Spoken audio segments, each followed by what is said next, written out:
उसके बाद कोई कहता है गांव। मुझे बहुत सारी लीडरों की बहुत अच्छी अच्छी बातें अच्छी लगती हैं।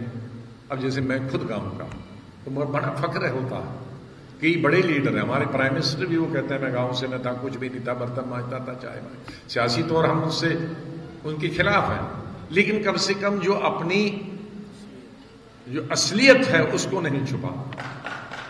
कल जिस तरह से आपने देखा कि G23 में से जो 7 कांग्रेस के सीनियर लीडर थे, जिसमें गुलाम नबी आज़ाद साहब, राज बब्बर और कपिल सिब्बल के साथ साथ 4 और लीडरशिप जम्मू पहुंचे हुए थे और सबका मकसद जो था बात करने का, आपने साफ तौर पर सुना कि कहीं ना कहीं कांग्रेस की जो सीनियर लीडरशिप है उसे ये चताने का था कि अब कांग्रेस को ये सही टाइम है कि उसे सुधार लिया जाए। मैनेजमेंट और लीडरशिप जो है वो उनकी बात सुनना शुरू कर दे, नहीं तो आने वाले दिनों में कहीं ना कहीं जो सिचुएशन है वो कांग्रेस के लिए ठीक नहीं रहेगी।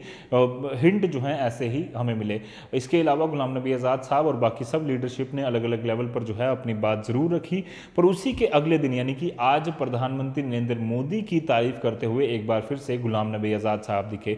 इससे पहले जब गुलाम नबी आज़ाद साहब ने प्रधानमंत्री साहब की और प्रधानमंत्री नरेंद्र मोदी साहब ने जब गुलाम नबी आज़ाद साहब की तारीफ की थी, जब पार्लियामेंट में फेयरवेल स्पीच देते हुए प्रधानमंत्री नरेंद्र मोदी भावुक भी हो गए थे और उसके बाद उन्होंने गुलाम नबी आज़ाद साहब की खुलकर तारीफ भी की थी। उसके बाद पूरे देश भर में और खासकर जम्मू एंड कश्मीर की पॉलिटिकल चर्चा में गुलाम नबी आज़ाद साहब और प्रधानमंत्री नरेंद्र मोदी की क्लोजनेस के अलग अलग मायने जो हैं वो निकाले जा रहे थे। कुछ कह रहे थे कि शायद हो सकता है कि राज्यसभा में उनकी रिटायरमेंट के बाद या राज्यसभा का टेन्योर खत्म होने के बाद हो सकता है कि अब जो प्रधानमंत्री हैं वो ऑफर करें गुलाम नबी आज़ाद साहब को कि आप भाजपा में आ जाएं, या फिर गुलाम नबी आज़ाद साहब किसी तरह से एसोसिएशन भारतीय जनता पार्टी के साथ रख सकते हैं।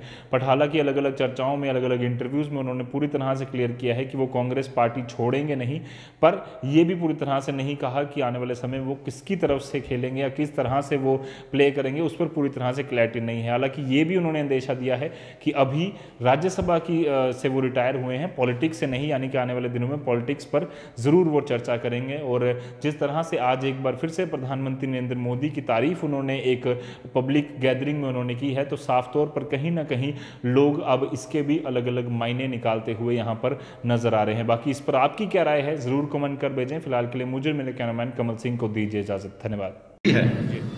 फिर उसके बाद कोई कहता है गांव। मुझे बहुत सारी लीडरों की बहुत अच्छी अच्छी बातें अच्छी लगती हैं।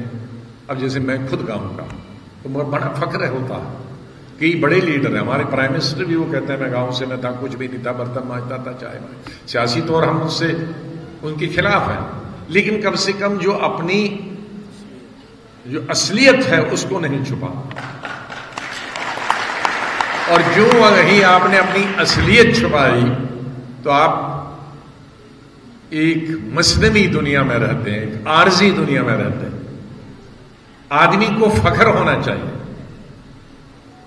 मैं दुनिया भर घूमा हूं, 100 देशों में भी घूमा हूं, 5 स्टार 7 स्टार होटल्स में रहकर। लेकिन जब मैं अपने गांव के लोगों के साथ बैठता हूं, चाहे उनके कपड़े उतने धुले नहीं हो, कम हो, लेकिन उसकी एक अलग खुशबू और मजा आ जाता है, उसकी अलग ही खुशबू।